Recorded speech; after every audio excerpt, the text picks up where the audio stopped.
Hello everyone, ഞാൻ doctor Siraj, medical officer QNB hospital Koduvally. നമ്മുടെ ക്ലിനിക്കുകളിൽ പൊതുവായിട്ട് ഒരു 40 എബോ ഏജ് വരുന്ന ജെൻസിന് പുരുഷന്മാർക്ക് വരുന്നൊരു കോമൺ കംപ്ലയിൻസ് വരുന്നത് എന്താണെന്ന് വെച്ചിട്ടുണ്ടെങ്കിൽ ശരിയായ രീതിയിൽ മൂത്രം പോകുന്നില്ല എന്നുള്ള ഒരു കംപ്ലയിൻറ്റ് വരാറുണ്ട്.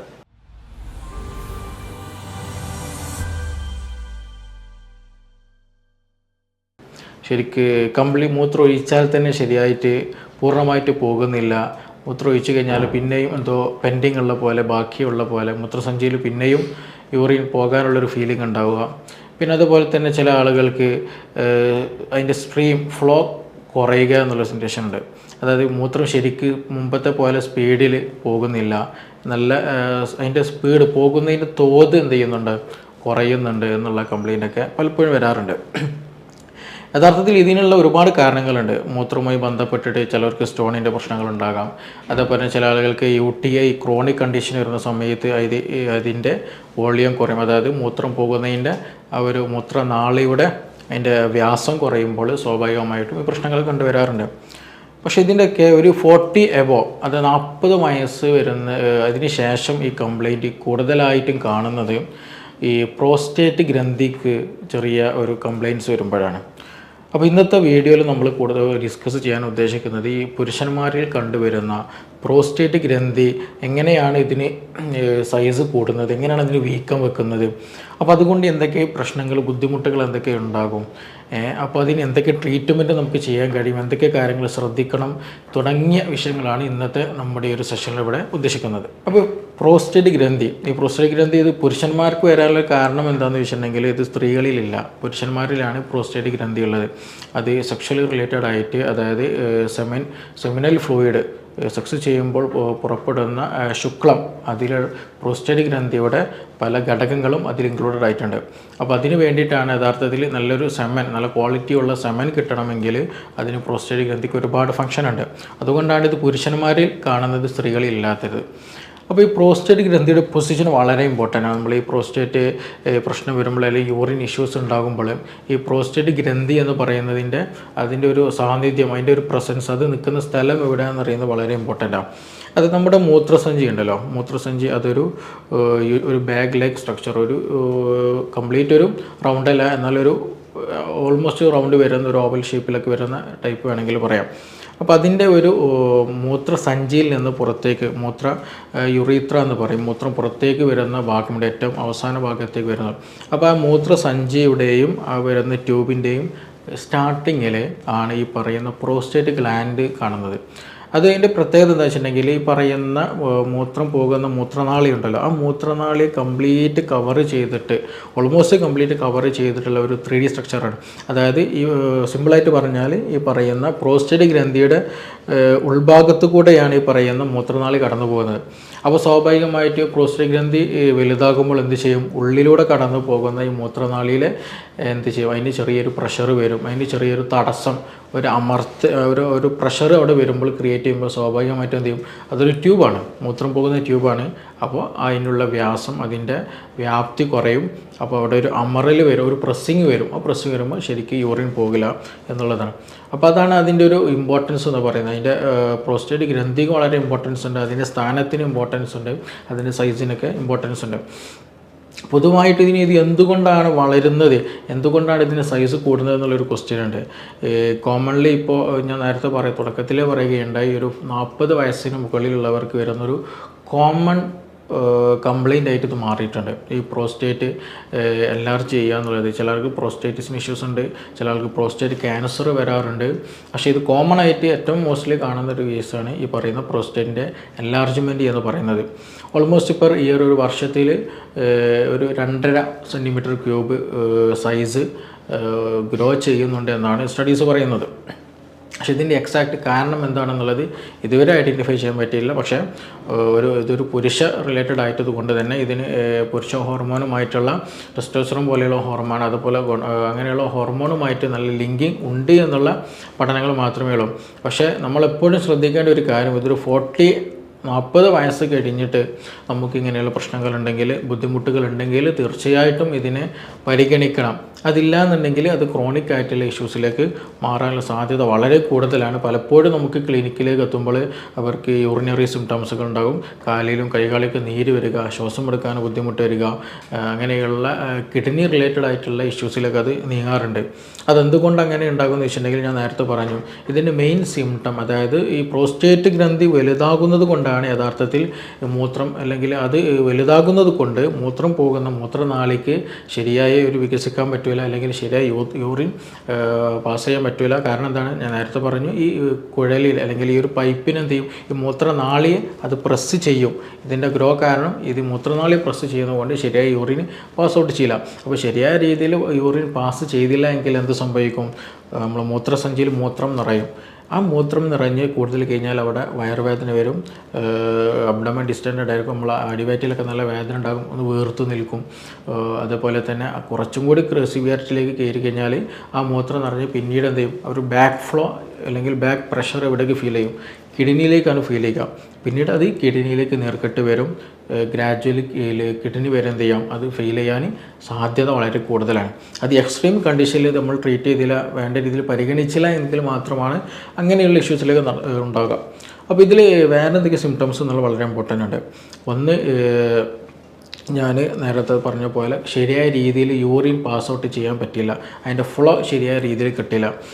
മുമ്പൊക്കെ അത്യാവശ്യം നല്ല രീതിയിൽ ഫ്ലോ ചെയ്തിട്ട്, എസ്പെഷ്യലി നമ്മൾ വീടുകളിലൊക്കെ ചെടി നനയ്ക്കുമ്പോൾ ഈ ഹോസ് പിടിക്കല്ലോ, ഈ ഹോസ് നല്ല പൈപ്പിലിങ്ങനെ ഫ്ലോ ഉണ്ടാകുമ്പോൾ നമ്മൾ ജസ്റ്റ് അത് പ്രസ് ചെയ്ത് കൊടുത്താൽ എങ്ങനെ ഉണ്ടാകും, അത് അതിൻ്റെ ഫ്ലോ ഔട്ടിൽ പുറത്തേക്ക് വരുന്ന ഫ്ലോ കുറയും, പക്ഷെ നല്ല സ്പീഡിൽ തെറിച്ചു പോകുന്ന ഒരു നേച്ചർ അവിടെ വരാൻ സാധ്യത ഉണ്ടല്ലോ.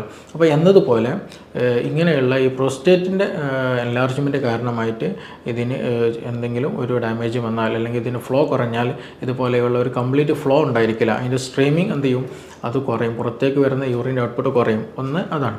രണ്ടാമത്, മൂത്രം ഒഴിച്ചു കഴിഞ്ഞാൽ വീണ്ടും ഒഴിക്കാൻ തോന്നും, ടെൻഡൻസി ഇങ്ങനെ കൂടിക്കൊണ്ടേയിരിക്കും, നമ്മൾ ഫ്രീക്വൻസി കൂടിക്കൊണ്ടേയിരിക്കും. അതായത് ഇടയ്ക്കിടയ്ക്ക് മൂത്രം ഒഴിക്കുക എന്നുള്ള ഒരു ടെൻഡൻസി, ഒരു നാച്ചർ വരിക, ഒരു 1 hour അല്ലെങ്കിൽ 2 മണിക്കൂറിനിടയിൽ തന്നെ വീണ്ടും വീണ്ടും ഇങ്ങനെ മൂത്രം ഒഴിക്കാനുള്ള ടെൻഡൻസി വരിക. മറ്റൊന്നെന്ന് വെച്ചിട്ടുണ്ടെങ്കിൽ മൂത്രം ഒഴിച്ച് കഴിഞ്ഞാൽ ബാക്കി ബാലൻസ് ഉള്ളൊരു ഫീലിംഗ്, മൂത്രം ഒഴിച്ച് കഴിയും, പക്ഷേ മൂത്രം ഒഴിച്ച് കഴിഞ്ഞ് എണീറ്റ് കുറച്ചുകൊണ്ട് കഴിയുമ്പോൾ സംതിങ് എന്തൊരു ഫീലിംഗ്, ഒരു ഹെവിനെസ്, വീണ്ടും മൂത്രം ഒഴിക്കാനുള്ള ഒരു ഫീലിംഗ് ഉണ്ടാവുക, അതേസമയം മൂത്രം അവിടെ തന്നെ ഉള്ളൊരു ഫീലിംഗ് ഉണ്ടാവുക, പക്ഷേ നമ്മൾ മൂത്രം ഒഴിച്ച് വരുന്നതാണ്. അപ്പോൾ ശരിയായ രീതിയിൽ മൂത്രം പോകാതെ, അല്ലെങ്കിൽ അവിടെ പെൻഡിങ് എപ്പോഴും ഉണ്ട് എന്നുള്ള ഒരു സിറ്റുവേഷൻ, അല്ലെങ്കിൽ അങ്ങനെ ഒരു ഫീലിംഗ് എന്ത് ചെയ്യുക, അനുഭവപ്പെടുക എന്നുള്ളത് ഇത് ഈ ഒരു സിംറ്റംസിൽ കൂടുതലായിട്ട് കണ്ടുവരാറുണ്ട്. പിന്നെ ചില ആളുകൾക്ക് നന്നായിട്ട് പെയിൻ ഉണ്ടാകും, മൂത്രം ഒഴിക്കുന്ന സമയത്ത് പെയിൻ ഉണ്ടാകും. അത് പെയിൻ വരാൻ കാരണം എന്ന് വെച്ചിട്ടുണ്ടെങ്കിൽ ശരിയായ രീതിയിൽ യൂറിൻ പോകാതെ വരുമ്പോൾ സ്വാഭാവികമായിട്ടും അവിടെ ഇൻഫെക്ഷൻസ് വരും, ഇൻഫ്ലമേഷൻസ് ഉണ്ടായിരിക്കും, ബാക്ടീരിയയുടെ പ്രസൻസ് ഉണ്ടായിരിക്കും, ഫംഗലിൻ്റെ പ്രസൻസ് ഉണ്ടായിരിക്കും, പിന്നെ അത് UTI ആയിട്ട് മാറും. അപ്പോൾ UTI ആയിട്ട് മാറുമ്പോൾ അതിൻ്റേതായ പ്രശ്നങ്ങൾ, യൂറിൻ ഇടയ്ക്കിടയ്ക്ക് പനി വരിക, കുളിരുള്ള നല്ല പനി വരിക, വൊമിറ്റിംഗ് ടെൻഡൻസി വരിക, അങ്ങനെയുള്ള പല ബുദ്ധിമുട്ടുകളും ആ സമയത്ത് ലിങ്ക് ചെയ്ത് വരാറുണ്ട്. അപ്പോൾ നമ്മൾ കോമൺ ആയിട്ട് ഈ ഒരു സമയത്ത് ഒരു 40 എബോ വരുന്നവർ യൂറിൻ റിലേറ്റഡ് എന്തെങ്കിലും ഇഷ്യൂസ് ഉണ്ടെങ്കിൽ ആദ്യം പ്രൈമറി ഫോക്കസ് ചെയ്യൽ എന്താണ്, ഈ എന്തെങ്കിലും പ്രോസ്റ്റേറ്റ് റിലേറ്റഡ് എന്തെങ്കിലും പ്രശ്നങ്ങളുണ്ടോ, അല്ലെങ്കിൽ ഇങ്ങനെയുള്ള സിംറ്റംസ്, യൂറിൻ കംപ്ലീറ്റ് പോകാത്ത പ്രശ്നം, നല്ല പെയിൻ ഉണ്ടാവുക, പിന്നെ അതുപോലെ എന്തെങ്കിലും ബാലൻസ് അവിടെ ഫീൽ ചെയ്യുക, അങ്ങനെ എന്തെങ്കിലും ഇഷ്യൂസ് ഉണ്ടാവുക എന്നുള്ളതാണ് ആദ്യം നോക്കൽ. ഇത് ശരിക്കും നമുക്ക് മനസ്സിലാക്കണമെന്നുണ്ടെങ്കിൽ പ്രോസ്റ്റേറ്റിൻ്റെ എൻലാർജ്മെൻറ്റ് തന്നെയാണോ എന്ന് തിരിച്ചറിയണമെന്നുണ്ടെങ്കിൽ മറ്റു പല സ്കാനിങ്ങുകളും കാര്യങ്ങളും ചെയ്യലൊക്കെ വളരെ ഇമ്പോർട്ടൻ്റ് ആണ്. പക്ഷേ ഇതൊക്കെ പറയുമ്പോൾ നമ്മൾ ശ്രദ്ധിക്കാൻ, ഏറ്റവും ഇമ്പോർട്ടൻ്റ് ആയിട്ട് ശ്രദ്ധിക്കേണ്ട വിഷയം, പല ആളുകളും ഇത് ഓപ്പണായിട്ട് പറയില്ല എന്നുള്ളതാണ്. ഇത് സംതിങ് എന്തോ വലിയൊരു ഇഷ്യൂ ആയിട്ട് എടുക്കും, അല്ലെങ്കിൽ ഇത് പുറത്ത് പറയണം, മക്കളോട് പറയണ്ട, അല്ലെങ്കിൽ ഇത് ഒരാളോട് പറയണ്ട, തൻ്റെ പാർട്ട്ണറോട് പറയണ്ട എന്നുള്ള രീതിയിൽ ഒരു വേറെ ഒരു സെക്ഷൽ റിലേറ്റഡ് ആയിട്ടുള്ളൊരു സംഗതിയായിട്ട് ഇത് എടുത്തിട്ട് ഇത് മിണ്ടാണ്ടിരിക്കുന്ന ഒരുപാട് പേരുണ്ട്. പക്ഷേ ഇത് ക്രോണിക്കിലേക്ക് കടക്കുമ്പോഴാണ് ശരീരം നന്നായിട്ട് ക്ഷീണിക്കും, പിന്നെ ഇടയ്ക്കിടയ്ക്ക് പനി വരിക, UTIൻ്റെ പ്രശ്നം, മൂത്രത്തിൽ പഴുപ്പ് വരിക, പിന്നെ ശരീരത്തിൽ നീർക്കെട്ടുകളൊക്കെ വരും. അപ്പോൾ അതുകൊണ്ട് തന്നെ ഇതിനെ ശരിയായ രീതിയിൽ അതിൻ്റേതായിട്ടുള്ള സമയത്ത് തന്നെ ട്രീറ്റ് ചെയ്യണം. ഇല്ലെങ്കിൽ നേരത്തെ പറഞ്ഞതുപോലെ ഇത് ഗ്രാജ്വലി പ്രോസ്റ്റേറ്റിൻ്റെ പ്രശ്നമാണ്, പക്ഷേ ഇത് ഗ്രാജ്വലി എന്തിനെ ബാധിക്കൽ, കിഡ്നിയെയാണ് ബാധിക്കുക. അപ്പോൾ അതുകൊണ്ട് അതിൻ്റെ കറക്റ്റ് സമയത്ത് തന്നെ നല്ല രീതിയിൽ അതിന് ട്രീറ്റ്മെൻറ്റ് കൊടുക്കണം. ഇതിങ്ങനെയുള്ള പേഷ്യൻസ് പലപ്പോഴും എന്ത് ചെയ്യും, ഇത് പറയാനുള്ള ബുദ്ധിമുട്ട് കൊണ്ട് തന്നെ വെള്ളം കൂടി കുറക്കുന്ന ചില ആളുകളുണ്ട്. ഇത് മൂത്രമൊഴിക്കാനുള്ള പ്രശ്നമാണല്ലോ, മൂത്രമൊഴിക്കുമ്പോഴുള്ള പ്രയാസമാണെന്നുള്ളത് കൊണ്ട് തന്നെ ഒരു തെറ്റിദ്ധരിച്ചുകൊണ്ട് ചെയ്യും യൂറിൻ ഔട്ട്പുട്ട് കുറക്കാനും വേണ്ടിയിട്ട് അല്ലെങ്കിൽ മൂത്രമൊഴിക്കാനുള്ള ഫീലിംഗ് കുറക്കാനും വേണ്ടിയിട്ടൊക്കെ ആയിട്ട് വെള്ളം കൂടി കുറക്കുന്ന ഒരു സംവിധാനം പലരും ചെയ്യാറുണ്ട്. പക്ഷെ അതൊക്കെ വളരെ തെറ്റാണ്. അത് കൂടുതൽ ക്രിട്ടിക്കൽ കണ്ടീഷനിലേക്ക് എത്തിക്കുകയുള്ളൂ. അപ്പോൾ അതങ്ങനെ ചെയ്തുകൊണ്ട് കാര്യമില്ല. അതിന് ശരിയായ രീതിയിൽ ഞാൻ നേരത്തെ പറഞ്ഞത് എന്താണ് ഇതിൻ്റെ സംഗതി, ആ പ്രോസ്റ്റേറ്റിൻ്റെ എൻലാർജ്മെൻറ്റ് കാരണം ആ മൂത്രനാളിയിൽ ഒരു പ്രഷർ വരുന്നതാണ്.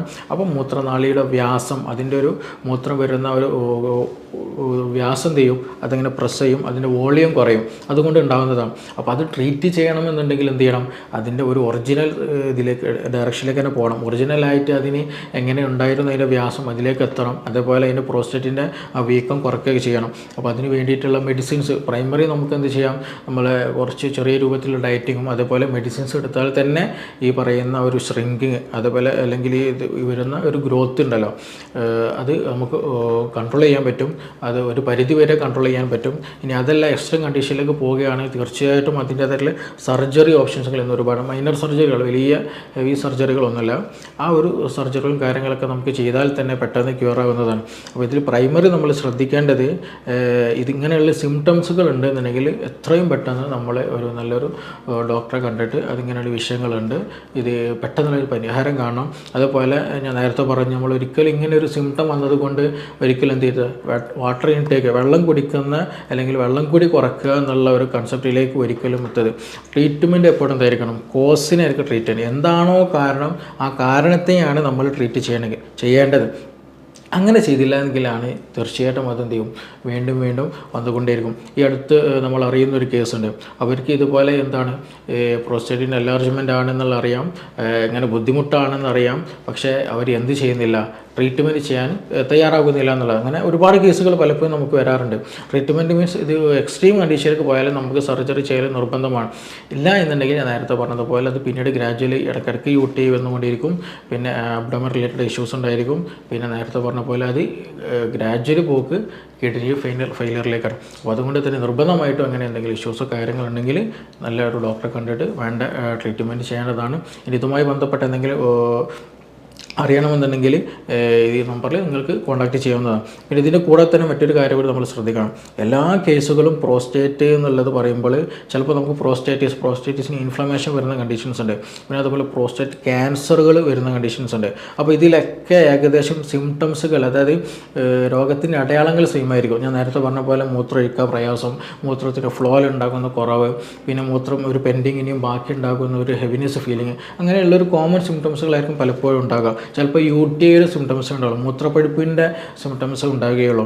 അപ്പോൾ അതുകൊണ്ട് തന്നെ ഈ ഏജ് വളരെ ഇമ്പോർട്ടൻ്റ് ആണ്. അതുകൊണ്ടാണ് ഞാൻ തുടക്കത്തിൽ പറഞ്ഞത് 40 വയസ്സിന് മുകളിലുള്ളവർക്കാണ് കോമൺ ആയിട്ട് വരിക എന്നുള്ളത്.